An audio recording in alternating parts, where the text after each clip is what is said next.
El año pasado el país cerró con 3.340 homicidios, pero la cantidad de desaparecidos habría sido superior a ese número. Cuando estamos a las puertas de cerrar el primer trimestre de 2019, ¿cuál es la tendencia de los hechos de homicidios y desaparecidos? ¿Y qué heredan los gobiernos del FMLN a la administración Bukele, que tomará posesión el 1 de junio? La respuesta a esa y otras preguntas aquí en 8 en punto.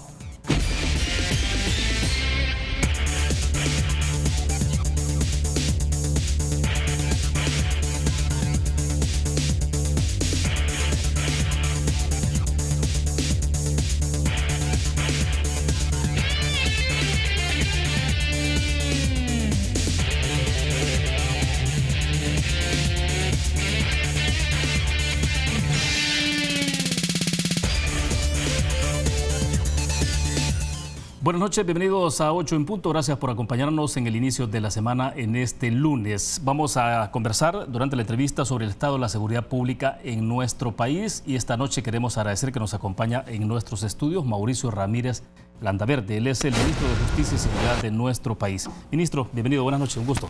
Muy buenas noches, gracias por la invitación. Buenas noches a todos en sus hogares. Excelente. Bueno, son varios temas en agenda, ministro, para avanzar un poco. Le decía antes de iniciar, bueno, sí me interesa conocer un poco qué ha pasado al final con las investigaciones, el caso del dirigente del PCN que fue asesinado, Ramón Curi. Bueno, en este caso ya obviamente hemos conocido la información de un policía nacional civil capturado, 2 guardaespaldas de la Asamblea Legislativa, detenidos también. Y aquí, bueno, incluso alguna información que se manejó en su momento y que se ha manejado prácticamente la semana anterior, que tiene que ver con el hecho de que todavía no se sabe si han identificado los autores intelectuales, el hecho de que no se haya descartado si estas personas que asesinaron supuestamente a Ramón Curi fueron contratados o si son sicarios. Pero bueno, explíquenos qué hay de información sobre el caso hasta este día. Bueno, hasta hoy se ha dado un paso muy importante, fruto de un trabajo muy fuerte que la Policía Nacional Civil y la Fiscalía impulsaron desde la misma noche del 26 de abril del año pasado. Pues desde ese mismo momento hubo un trabajo muy intenso a nivel investigativo que dio sus frutos con la individualización de los autores directos, de los autores materiales. Eso sí está claro, son autores es decir, materiales. La investigación tiene elementos muy fuertes, no solamente a nivel testimonial, sino incluso a nivel técnico, que los investigadores de la policía y la fiscalía han aportado y que con toda seguridad pues van a demostrar la participación de estas personas en el hecho. De forma que se dio un paso muy importante con la captura de ellos, que son los autores directos, los autores materiales, y con lo cual pues se abre ya la posibilidad de una segunda fase, que será ya a nivel judicial. La captura de ellos sin duda es un paso trascendental, puesto que ya en la fase de instrucción da la oportunidad, en el plazo que el juez otorgue, a la Fiscalía General de la República para que se ahonde en la investigación y se pueda llegar a otros niveles, si es que los hay, a nivel intelectual, de demostrar no solo la participación de estas personas, sino poder determinar si hay otros partícipes a otro nivel y que deban responder también por este caso. ¿Pudo haber una acción de sicariato en esto? Podía haberla, es decir, se plantean varias hipótesis y pues ya con estas personas detenidas, pues por supuesto que se abre una nueva oportunidad, puesto que no es lo mismo tener a los autores materiales en libertad. Ya con la detención provisional de ellos, pues por supuesto de que hay más posibilidad de llegar a otros niveles en este caso y de haberlos, autores intelectuales, pues con mucha probabilidad confiamos que en la capacidad de los investigadores a cargo de los fiscales que dirigen la investigación, así como del personal de la Policía Nacional Civil, de las unidades especializadas que desde un primer momento participaron en este caso, que ya bajo el control del juez, puesto que ya en la etapa de instrucción ya entra otro actor importante, que es el juez que conozca del hecho, para poder pues seguir las investigaciones y llegar hasta esos niveles de los que hemos hablado. O sea, en este momento no se descarta ninguna línea de investigación. No debe descartarse. Ya luego de lo que la investigación inicial arrojó, pues ya con la etapa de instrucción, pues es una nueva oportunidad y en la cual pues esperamos que haya resultados positivos también y que se logre pues determinar la participación de otras personas si es que en este caso las hubo. Y este caso sí está debidamente individualizado, ministro. Digo, en el caso de la persona que dispara su lesuna. Bueno, la persona que dispara, de acuerdo a la investigación, es lamentablemente el miembro de la institución policial, el agente Santos Hernández Beltrán, y los otros dos sujetos, empleados de la Asamblea Legislativa, tienen otros niveles de participación. Uno de ellos conduce el vehículo que lleva hasta el lugar del hecho al que disparó, y el otro sujeto pues da labores de vigilancia mientras el hecho se consuma, y pues hay en los actos previos y posteriores al hecho otras situaciones que demuestran la planificación, la conspiración de estas personas para cometer el hecho. La relación entre ellos, pues no hay duda de esta, puesto que está claramente establecida a través de medios técnicos que, como hemos dicho, pues van a ser pues, con mucha seguridad pues contundentes ya a la hora pues de avanzar en las etapas que vienen de este caso. Ahora bien, entonces, el agente que supuestamente disparó es el agente Santos Hernández, pero el arma era propiedad de Oscar Remberto, ¿no? Que estaba asalariado en Asamblea Legislativa. Oscar Remberto Delgado es el sujeto que conduce la camioneta, que lleva hasta el lugar del hecho a Santos Hernández Beltrán, y el tercer sujeto, Samuel Elías Delgado, es quien da labores de vigilancia, de apoyo, pues, un apoyo necesario para que el hecho se cometiera, y lo cual también está claramente establecido en la investigación.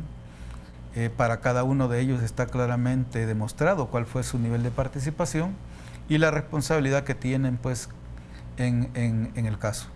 Había una versión que indicaba de que Oscar, que sería Oscar Delgado, ¿no?, había amenazado en algún momento al dirigente Ramón Curi 2 años antes, y que incluso en esa oportunidad le decomisaron un arma de fuego, luego por actos supuestamente fraudulentos logró recuperarla. Bueno, ¿ese dato lo confirmaron? No, eso está en investigación. Sí hay un caso anterior, puesto de que este sujeto, Oscar Remberto Delgado, mientras trabajaba en labores de vigilancia particular en una colonia de San Salvador, fue intervenido por la Policía Nacional Civil hace varios años, y en ocasión de lo cual pues se le incautó un arma de fuego. Sin embargo, este hecho todavía está en investigación y pues forma parte de lo que habrá que depurar durante esta etapa de instrucción.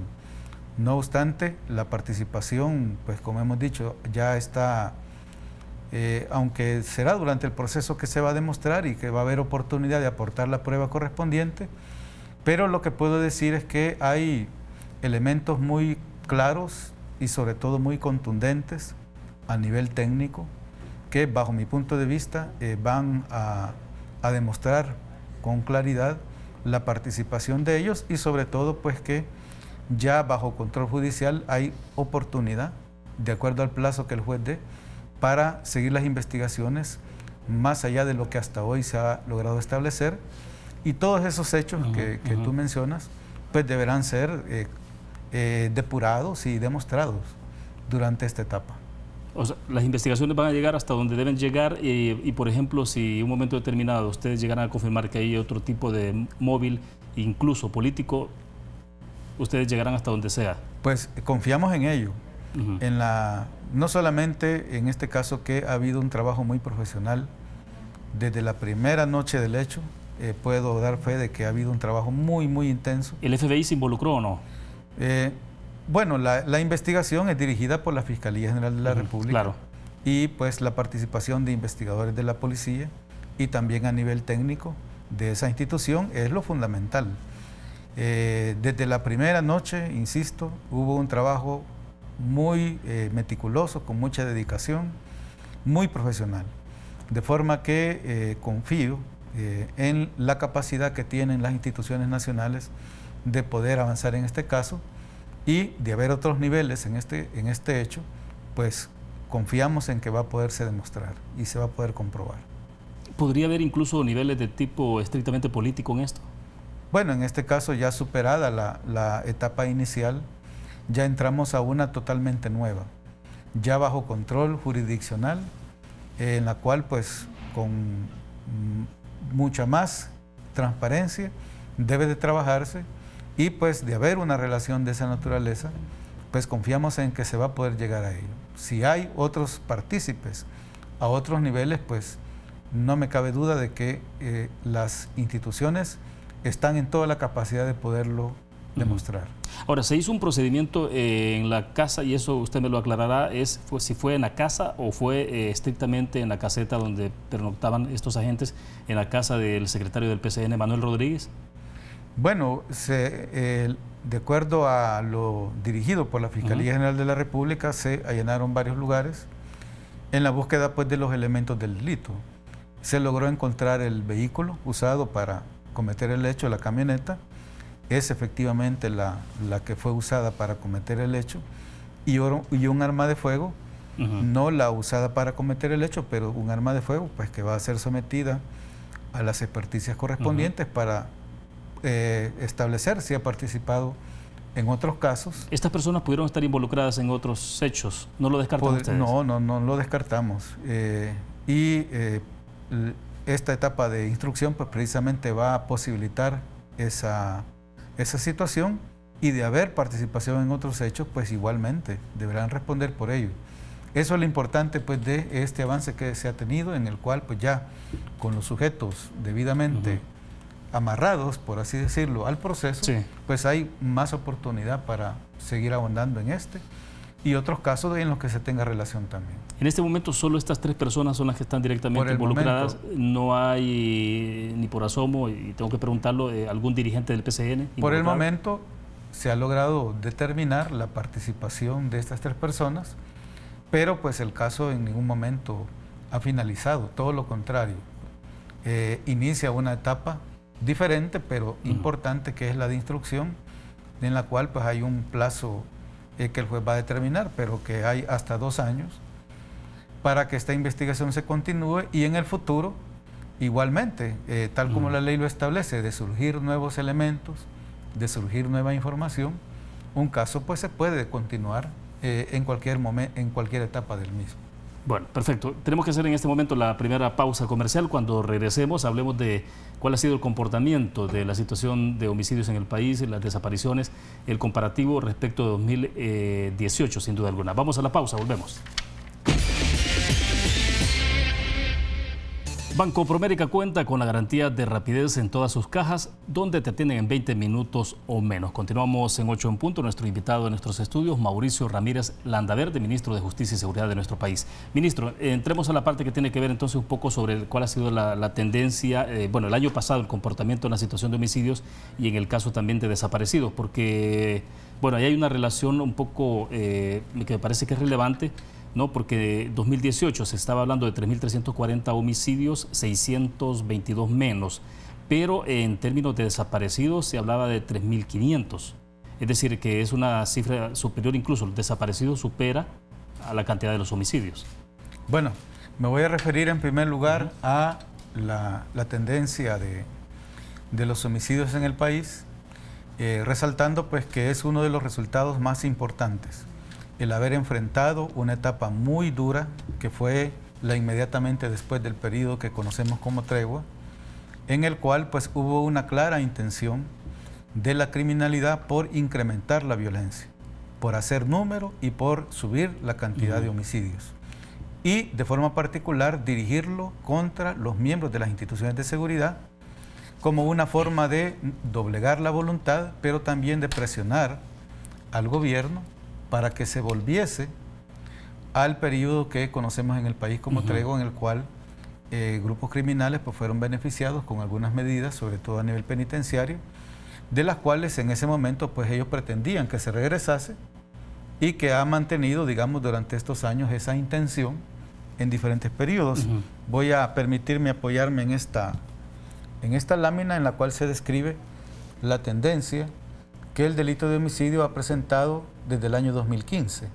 El año 2015, como decíamos, es el año inmediatamente posterior al periodo de tregua, donde podemos ver una incidencia alta, Es el pico más alto 2015 que tenemos en el full pantalla. Es, digamos, la primera columna anual 2015 en la cual finalizamos ese año con 6.657 homicidios, que representó una tasa por 100.000 habitantes de 103, un promedio diario de homicidios de 18. El siguiente año, 2016, podemos ver la reducción que se experimentó, sobre todo a partir de abril de ese año, que está remarcado ahí con un círculo amarillo. Exacto. El cual es precisamente el momento de implementación de las medidas extraordinarias. De ahí, pues, está claro, al hacer un análisis descriptivo de esta situación, la importancia que tuvo la implementación de esas acciones que conocemos como medidas extraordinarias, que fueron dirigidas, en primer lugar, al sistema penitenciario, pero también al trabajo en general operativo de las instituciones de seguridad, la Policía Nacional Civil, la Fuerza Armada, pero otro hecho importante, muy relevante, es que si analizamos más de cerca la tendencia del 2016, que ya se veía en la gráfica, podemos ver que en el primer trimestre de dicho año ya se presentaba una tendencia positiva a la reducción. Pero fue a partir del segundo trimestre, abril, que hay un bajón, y no solamente que se presenta una reducción ese mes, sino que se logra mantener, y a partir de entonces, como podemos ver... Y justamente entonces la tendencia de disminución, ¿usted lo ubica en función de la efectividad de las medidas? De hecho, es un aspecto, pues, que al hacer el análisis descriptivo, como decimos, está claro que tiene una importancia muy fuerte. Sin embargo, no es la única medida, porque ya llamaba la atención en primer lugar a los primeros 3 meses del 2016. Ya se ve una tendencia a ir bajando cada mes, con un hecho también muy importante en la historia reciente del país, en el ámbito de seguridad, que es el inicio del plan El Salvador Seguro en los 50 municipios priorizados, y que de ese año fueron en los primeros 10 en los cuales los municipios que hasta entonces presentaban mayor incidencia de homicidios, como Soyapango, Mexicano, Zacatecoluca, San Salvador mismo, Colón, Sonsonate, ese año tienen reducciones en algunos casos del 60% o más. Sí, ahora, ministro, lo que estamos viendo en la gráfica, por ejemplo, 2017, que vemos, por ejemplo, hay un pico ahí que es en septiembre, justamente 2017. ¿Qué es lo que ocurre en ese momento que se dispara un poco entonces la tendencia? Si vemos la gráfica en los 4 años completos, vamos a ver en general una tendencia a reducir, en general, y que se mantiene para el presente año. Con la tendencia que tenemos para el presente año, que la podemos ver ahí en el extremo derecho en sus pantallas, y que está remarcada con un celeste más fuerte, podemos ver que en lo que llevamos del año 2019, la tendencia pudiese incluso mejorar este año, y el 2019 pudiese ser el año de una sostenibilidad de esta tendencia ya de 5 años. ¿Por qué? Porque anualmente, aunque como tú señalabas, han habido en algunos meses picos, pero la tendencia en general, que es lo importante, podemos ver que es claramente la reducción. Pero si vemos las tasas por año, después de la tasa del 2015, que es de 103, como ya apuntábamos, el siguiente año se reduce a 81, que fue el 2016, el siguiente año se reduce a 50, y este año, 2019, aunque todavía tenemos 2 meses, pero si se mantiene hasta hoy, vamos a terminar con una tasa que estará entre los 40 a 45 homicidios por cada 100.000 habitantes. Porque se cerró 2018 entonces con 50.3 homicidios. 50.3 fue la tasa de cierre del 2018, y cada año la tasa ha tenido la siguiente tendencia: de 103 el 2015, a 81 el 2016, luego bajó a 60, y el año pasado bajó a 50, 50.3 para ser más exacto, y este año pudiese estar entre los 40 o 45. Y en términos de la incidencia diaria, el 2015 era de 18, el siguiente año bajó a 14, el siguiente año bajó a 9, a 10, corrijo. El año pasado terminó con 9.15, y este año hasta este día está en 8.16, es decir, 8.16 homicidios al día, es la tendencia que tenemos hasta esta fecha, y venimos de una incidencia de 18. Es decir, es claro que estamos hablando ya de una tendencia, es decir, que se ha mantenido en los últimos años. Y quisiera apoyarme también en otro dato, que es el que nos arroja la victimización. Porque la gráfica anterior nos explicaba el tema del homicidio, es decir, la violencia homicida. Pero la victimización nos da los datos de la incidencia de delitos en general, no solo el homicidio, sino todo tipo de delitos. Y lo importante es que estos son datos de una institución de investigación social. Estos son datos de LPG Datos. Podemos también presentar datos de otros institutos, como el UDOP de la Universidad Centroamericana o el CIOPS de la Universidad Tecnológica, y van a tener coincidencias en general. Es decir, aquí podemos ver. Aquí hay una pregunta directa, ¿no? Porque usted o algún miembro de la familia ha sido víctima de algún delito en los últimos 3 meses. Entonces, el comportamiento, el histórico que tienen ahí es de 2006, ¿no? Comienza en 2006. Esto, según los datos de LPG Datos, estaríamos en el último periodo con un índice de victimización de 10.3, que indica que de cada 100 salvadoreños, 10.3 son los que reportan haber sido víctimas, ellos o algún miembro de su núcleo familiar inmediato, de cualquier tipo de delito, ya sea robo, hurto, amenazas, daños u otro tipo de delitos. ¿Y usted hacía la diferencia respecto de la percepción? Bueno, en los datos de percepción, a diferencia de estos que estamos presentando en este momento en sus pantallas, que son datos duros de incidencia, es decir, datos objetivos, que nos podrían decir que vamos a tener el cierre con el índice de victimización menor de los últimos 15 años. Ahora bien, los datos de percepción son aún altos, porque todavía la mayoría de salvadoreños, al ser preguntados sobre, por ejemplo, la seguridad como el principal problema, o si la criminalidad aumenta, se mantiene o disminuye, todavía reporta datos altos, pero podemos mencionar lo siguiente.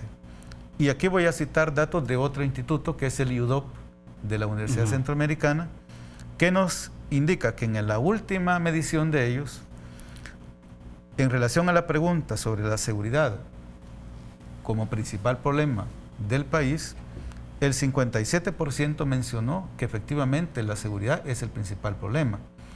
Sin embargo, esta misma respuesta desde el año 2015 ha tenido la siguiente tendencia.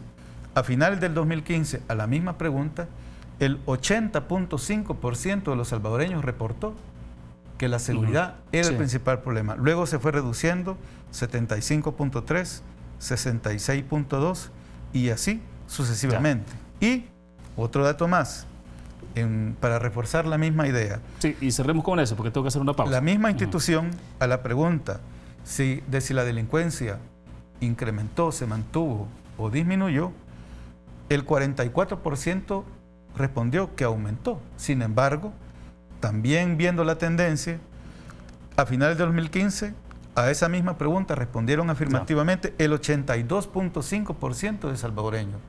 La percepción, a pesar de que son datos cuantitativamente más altos que la incidencia, que ya vimos, pero también la tendencia ha tenido una respuesta favorable en los últimos periodos. Perfecto. Vamos a la pausa comercial. Cuando regresemos hablemos del caso de los desaparecidos, ¿no? Porque estamos hablando de 3.500 desaparecidos el año pasado, una cifra superior a los 3.340 homicidios que se registraron en el mismo periodo. Vamos a la pausa.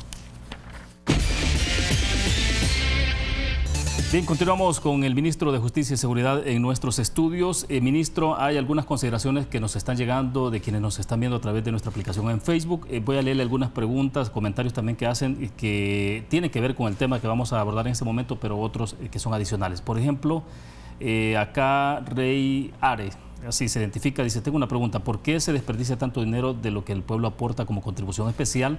Como por ejemplo los millones que se gastaron en una computadora, en unas computadoras que no se han ocupado, dice él.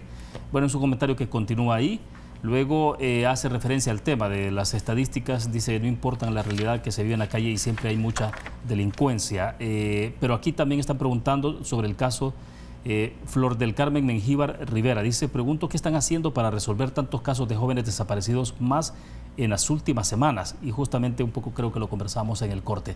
Y ese es el tema, ministro, porque cuando uno lee el dato frío, por ejemplo, lo que ocurrió en 2018, esto es alarmante, ¿no? 3.340 homicidios y se habla de 3.500 jóvenes o personas desaparecidas en general, pues sí es un dato grave. Cualquiera puede hacer una simplificación y decir 3.000 más 3.000, ahí tiene más de 6.000, casi 7.000 personas que murieron entonces el año pasado.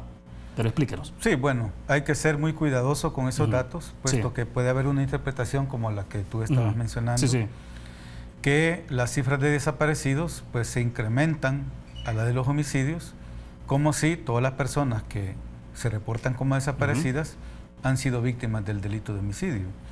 Y la información pues nos demuestra una situación totalmente diferente, y lo cual podemos decir con datos de la Policía Nacional Civil, puesto que es la Policía Nacional Civil la institución que no se limita simplemente a recibir la denuncia, sino que es la institución que se da a la búsqueda, que trabaja junto con los familiares del caso y la que se mantiene en contacto permanente con los familiares, y pues que todos aquellos casos que se logran encontrar o determinar qué fue lo que ocurrió, es la información que la Policía Nacional Civil obtiene.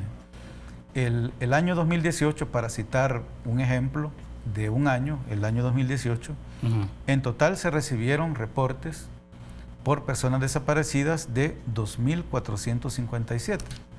Sin embargo, debo aclarar que en 1.245 casos, es decir, más del 50%, se logró establecer qué es lo que había ocurrido. Y los datos del 2018, al igual que en los años precedentes, nos indican que el problema de las personas desaparecidas sigue siendo un problema multicausal, que se relaciona con diferentes tipos de problemáticas, la mayoría de ellos de índole social.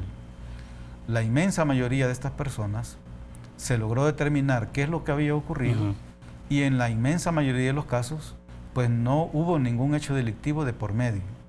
Hubo otro tipo de situaciones. No obstante, ciertamente, en un porcentaje sí han sido víctimas de un hecho criminal en particular, incluso de homicidio. Para el año 2018, de estos más de 2.400 casos reportados en el año, en 106, efectivamente, la persona desaparecida había sido víctima del delito de homicidio.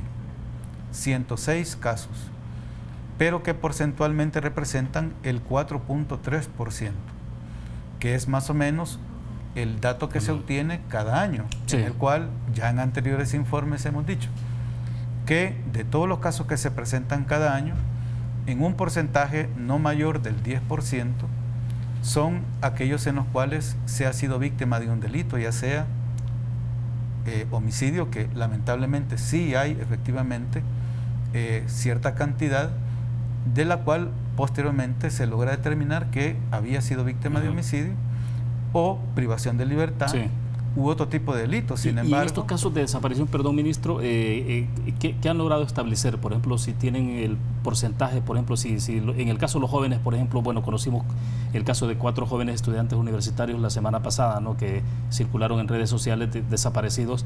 Entiendo que esos casos están confirmados como desaparecidos, pero ¿han logrado establecer ustedes en algunos casos vínculos o simplemente fueron víctimas circunstanciales? Bueno, como ya señalábamos, sí, lamentablemente, en determinada cantidad de casos ha habido un hecho delictivo determinado, y en algunos casos de homicidio. Para el caso, en el año pasado, el 4.3% de las personas que se reportaron como desaparecidas fueron víctimas del delito de homicidio, y otro porcentaje más de otro tipo de delito. Pero todavía la inmensa mayoría de los casos no está relacionado con un hecho de homicidio en particular. Tenemos de todo, desde ausencias temporales o faltas en la comunicación, o porque por algún momento, por alguna razón, pues no tienen comunicación los familiares con la persona, y pues la familia alarmada, preocupada, va y pone la denuncia. Sin embargo, durante la búsqueda se logra determinar pues que no se había comunicado por razones personales o familiares o de otro tipo. Tenemos una fuerte incidencia de problemas sociales, como problemas de violencia dentro de la familia, hechos de violencia sobre todo en los casos de mujeres jóvenes. Es bastante común que esa sea la causa por la cual dejaron sus hogares sin dar aviso a sus padres o demás familiares, y su paradero se desconoce. También tenemos personas que han sido detenidas. También tenemos casos de personas que son retornadas meses después, que se logran identificar dentro de las personas que retornan, ya sea de los Estados Unidos o México o de cualquier otro país. Y también incluso casos de donde se simula la situación. Recientemente tuvimos un caso en el departamento de Sonsonate, en el cual, tras varios días de búsqueda de la persona, la víctima era una mujer joven, se logró pues ubicar el lugar donde permanecía y se determinó que él estaba bajo su voluntad.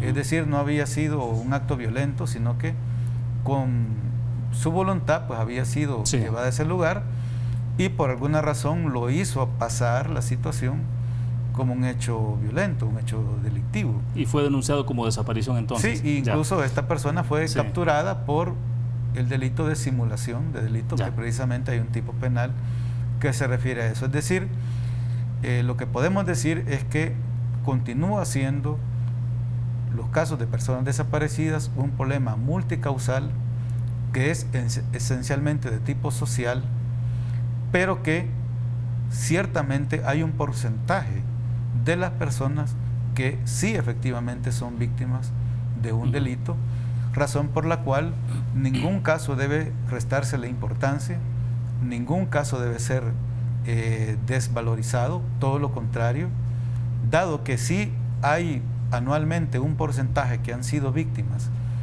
de delitos, incluyendo el homicidio. Todo caso requiere pues darle una atención por parte de las instituciones. Sí, solo quiero cerrar con esto porque Luis Contreras está escribiendo en el Twitter justamente en respuesta a un comentario acá. Él dice que el control territorial de las pandillas crece, así como el desplazamiento forzado, el cual el gobierno actual no lo reconoce, y si no se reconoce nunca podrán combatirlo. Bueno, sí lo hemos reconocido.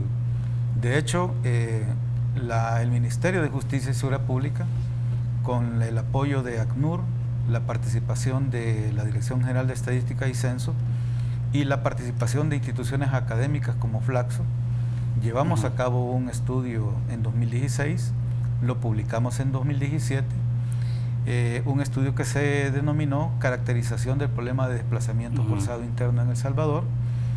El Estado, pues por supuesto que ha reconocido como una situación muy grave que afecta a miles de personas en el país, y razón por la cual pues hemos llevado a cabo diferentes acciones de respuesta, tanto de asistencia humanitaria como también pues de persecución penal, y razón de lo cual hay ya miles de personas procesadas o incluso condenadas en diferentes lugares del país por haber participado en este tipo de prácticas, y pues con un modelo de intervención que a través de diferentes casos, de los cuales puedo mencionar como el caso más importante y el mejor ejemplo de lo que se ha trabajado, es el caso de la comunidad del Castaño, en el municipio de Caluco, en el departamento de Sonsonate, en el cual toda una comunidad se vio obligada, bajo amenaza, a desplazarse de sus hogares, pero que el nivel de respuesta que institucionalmente se brindó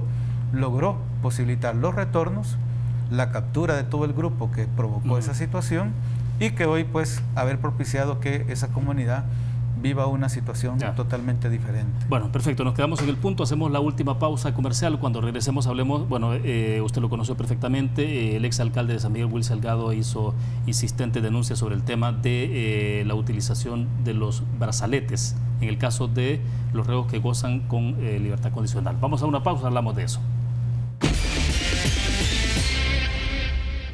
Bien, estamos al cierre de 8 en punto. Ministro, el exalcalde de San Miguel, Will Salgado, hizo la denuncia. Estuvo con nosotros, por cierto, acá en este mismo espacio, donde insistió sobre la denuncia en torno a la situación de los brazaletes que se colocan para reos en condición confianza, en la condición de confianza.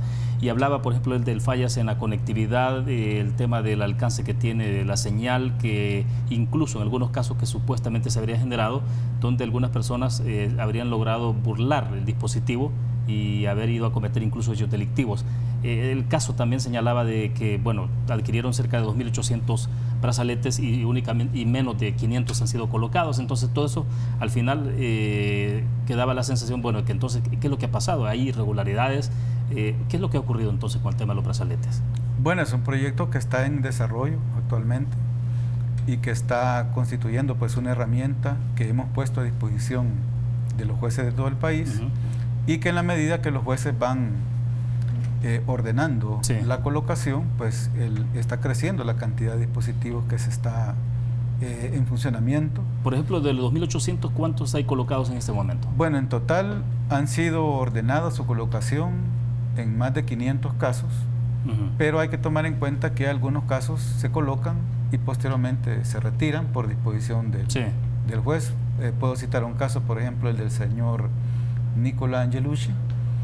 Él, en la etapa de instrucción, pues un tribunal de instrucción ordenó se le colocara el dispositivo, lo mantuvo durante varios meses, pero posteriormente ya el tribunal de sentencia que lo condenó con la correspondiente pena de prisión, pues lógicamente ordenó su retiro. Y así nos hemos mantenido. O sea, puede ser variable. Es variable, es decir, no se mantiene, digamos. Es un dato que varía casi todos los días. Sí. Casi todos los días hay jueces que ordenan su colocación y asimismo hay jueces que ordenan su retiro, pero hay una tendencia ascendente, sobre todo a partir de noviembre del año pasado, en la cual pues hemos crecido considerablemente.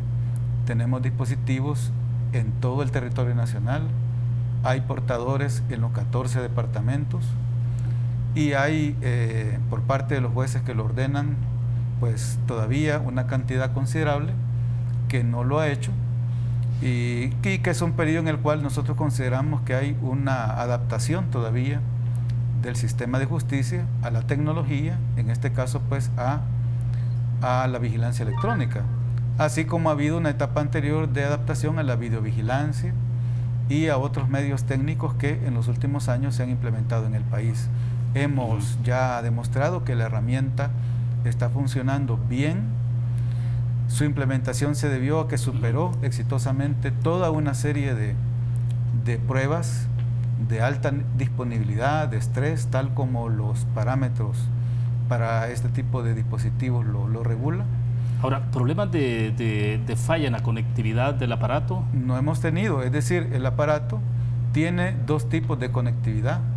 La principal es tecnología GPS y tiene una alterna que es GSM, que la suministra un operador de telecomunicaciones en el país determinado. Sin embargo, la tecnología para el monitoreo del dispositivo la principal es el GPS, y tanto esta como la alterna han funcionado bien, no hemos tenido fallas, y pues los testigos principales son los jueces. Ellos son los principales testigos del servicio que se les ha dado y si ha funcionado o no. Hasta hoy no hemos tenido problemas de consideración. ¿Usted aspira, ministro, perdone, aspira a que los 2.800 brazaletes que se tienen en este momento puedan ser colocados en algún momento? Bueno, va a llegar un momento en que no van a alcanzar. La herramienta se adquirió de cara al futuro, es decir, para una mayor eficiencia en el sistema de justicia y para superar la grave situación de hacinamiento que el sistema penitenciario tiene. Es decir, es parte de la solución. Quizás la parte más visible de cara al ciudadano es la nueva infraestructura penitenciaria con la cual se ha ampliado la capacidad, y no solamente eso, sino que no solamente ha ampliado la capacidad, sino tener un sistema más humano, con espacios para la rehabilitación, con talleres, granjas, que ha sido el sello de la presente administración, pero no podemos pasarnos construyendo más penales cada vez, es decir, eso tiene un límite. Por lo tanto, no solamente tenemos que trabajar por ampliar la capacidad del sistema, sino también para evitar que entre tanta gente o que algunos de los que ya están empiecen a salir. Y a eso responde este tipo de soluciones, con lo cual esperamos que a futuro los costos de mantener una persona privada de libertad que solo en alimentación cada día representa $2.70 para el Estado, pero que si sumamos los servicios de salud, de seguridad, servicios básicos, representa aproximadamente $6 al día por cada persona.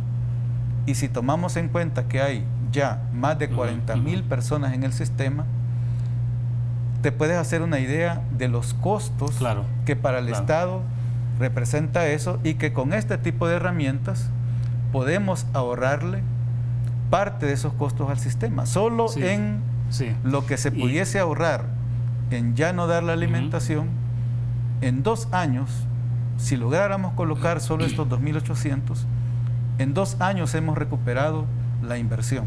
Y ya no digamos de cara al futuro, pero sin embargo... ¿Y está abierto otro proceso de licitación para más brazaletes o no? En este momento no hay ningún proceso activo.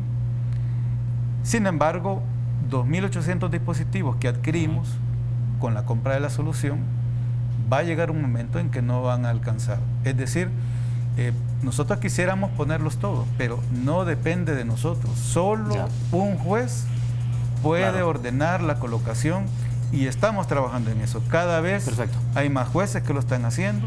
Estamos creciendo cada día en la colocación de más dispositivos, y es una solución que está demostrando su eficacia, y no solamente su eficacia, sino su eficiencia en cuanto al ahorro de recursos que puede representar para el futuro del país un tipo de solución como esta. ¿Y presentará la demanda contra Will Salgado o no?